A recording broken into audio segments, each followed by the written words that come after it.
तर खासदार निधीचा ओमराजे निंबाळकरांनी हिशोब मांडलाय। मला मिळालेल्या निधीतील एक पैसाही शिल्लक नाही असं त्यांनी म्हटलंय।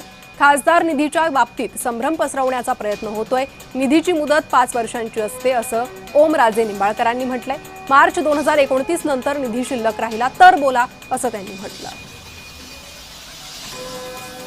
जो त्या ठिकाणी निधी दाखवला जातोय की बाबा 18 कोटी मिळालेत, आता खरं तर 3 वर्षाचे 15 कोटी मिळायला पाहिजे होते, पण 3 कोटी जास्त कुठले मिळाले मला? तर माझ्या 19च्या पूर्वीच्या खासदाराने त्यांचा खासदार निधी खर्च न केल्यामुळं ते 3 कोटी रुपये मला आता वाढवून आलेत, म्हणून ते किती दिसतेत? 18 कोटी। मला वाटतंय ही सर्वसामान्य लोकांनी सुद्धा समजून घेणं गरजेचं आहे। माझ्या मतदारसंघामध्ये 18 कोटी रुपये खासदार निधी प्राप्त झालाय। त्याच्यात मी 130 कामं प्रस्तावित केलीत, त्याच्यापैकी 21 कामं पूर्ण झालीत आणि त्याचा निधी वितरित झालाय।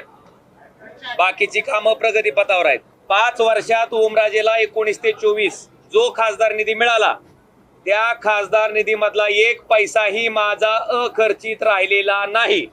तुम्ही ही माहिती MP लॅड वरनं काढू शकता।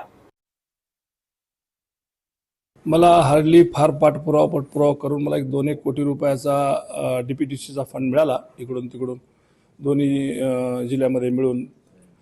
यवतमाळ जिल्ह्यामधून तर काहीच मला आत्तापासून DPTCचा निधी मिळाला नव्हता।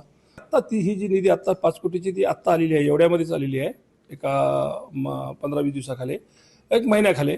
आणि तेव्हापासून आजपासून जवळपास 2 महिने 2.25 महिने झालं की ते साईडच बंद आहे। एकाला द्यायचे 100 अंगावर घ्यायचे, हीच परिस्थिती उद्भवली होती, त्यामुळं ही परिस्थिती आहे।